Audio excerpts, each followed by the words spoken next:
ہے بنجر مٹی کے اوپر، اور اس میں کچھ بیج لگائے جا رہے ہیں، اور اب اس سال میں کچھ ہریالی دیکھ رہا ہوں۔ انشاءاللہ یہ ہریالی بڑھتی ہی جائے گی، لیکن بیج بونے سے پہلے اس زمین کا زرخیز ہونا اور اس زمین کو بیج اگانے کے قابل بنانا بہت ضروری ہے، ورنہ محنت کسان کی ساری ضائع چلی جائے۔ اور اللہ رب العالمین چونکہ حکیم ہے، اس کی حکمت کا یہ تقاضا تھا کہ میرے پیغمبر کی محنت ضائع نہ جائے، اس لیے بیج بونے سے پہلے زمین بنے، اور جب زمین بن گئی، آپ دیکھیں قرآن مجید نے کتنے پیارے الفاظ میں کہا صحابہ کرام کے بارے میں۔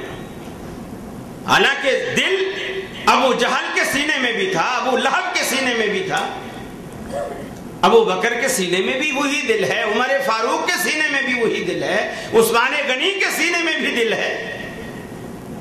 اسی طرح گوشت کا لوتھڑا ہے، اسی طرح خون کو پمپ کرتا ہے، جس طرح کفار کے دل میں سینے میں دل خون کو پمپ کر رہا ہے، صحابہ کرام کے دلوں میں بھی ایسے کرتا تھا۔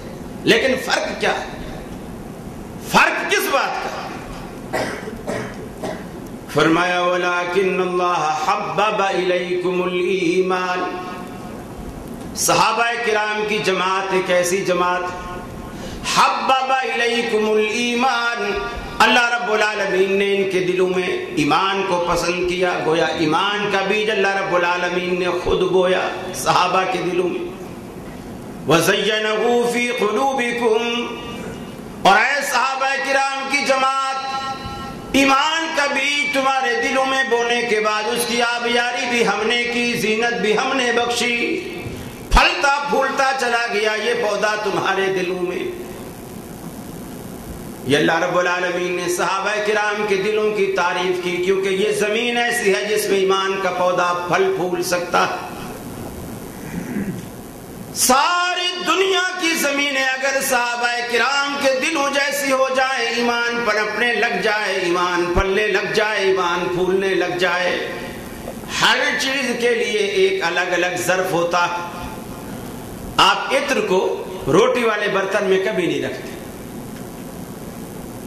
روٹی کو آپ کسی عطر دان کے اندر، مرتبان کے اندر آپ نہیں رکھتے، ہر چیز کا ایک الگ ظرف۔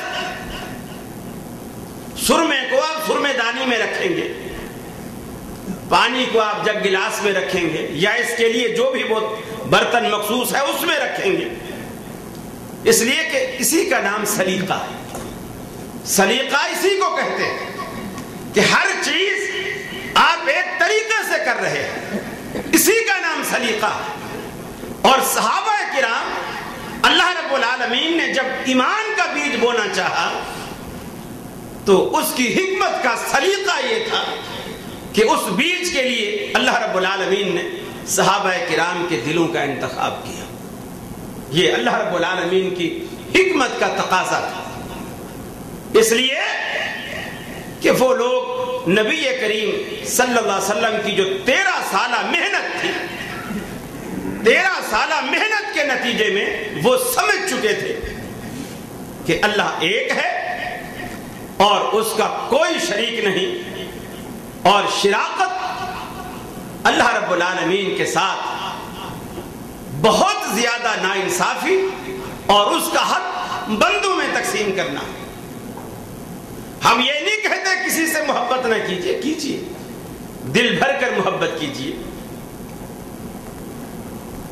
بچے سے محبت، بیوی سے محبت، ماں باپ سے محبت، بہن بھائیوں سے محبت، دوستوں سے محبت، مسلمان کی مسلمان سے محبت، اسلام سے محبت، سب سے محبت کیجیے، لیکن محبت کی حدیں ہیں، ان حدود کو نہ پھلانگی، اس لیے کہ شرک کا سب سے پہلا دروازہ عقیدت سے کھلتا ہے، محبت سے کھلتا ہے، اور محبت جب حد سے تجاوز کرتی ہے تب یہ چیز پیدا ہوتی ہے جسے ہم غلو کہتے ہیں۔ دیکھیے عیسیٰ علیہ السلام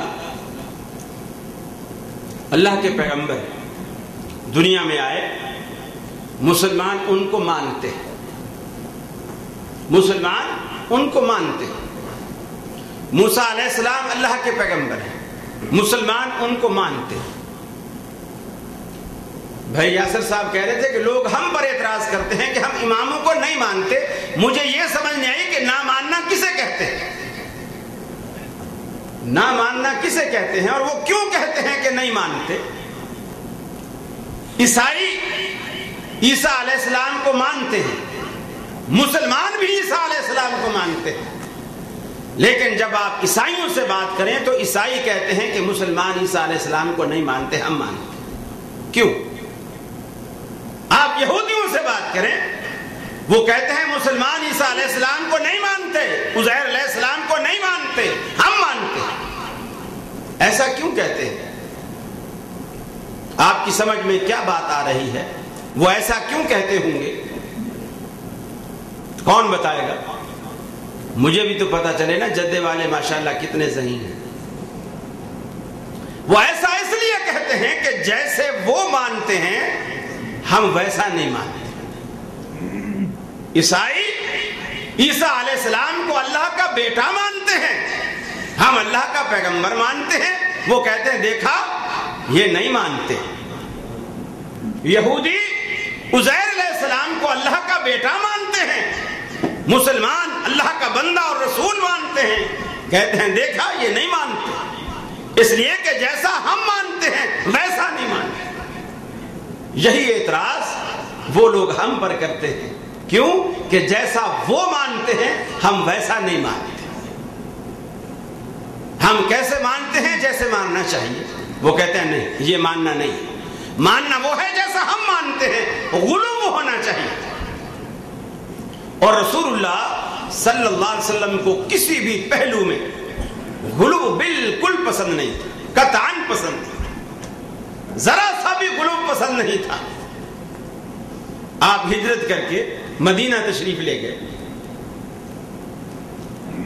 وہاں مدینہ کی کچھ بچیاں آپ کے ارد گرد جمع ہو گئی، اور وہ کچھ تعریفی کلمات، کچھ جہادی ترانے، کچھ اس طرح کی چیزیں کہنے لگی، کچھ قریش کی تعریف میں اشعار گانے لگی۔ رسول اللہ صلی اللہ علیہ وسلم سنتے رہے، دف بھی بجاتی رہی اور وہ اشعار بھی پڑھتی رہی، حالانکہ بچیاں،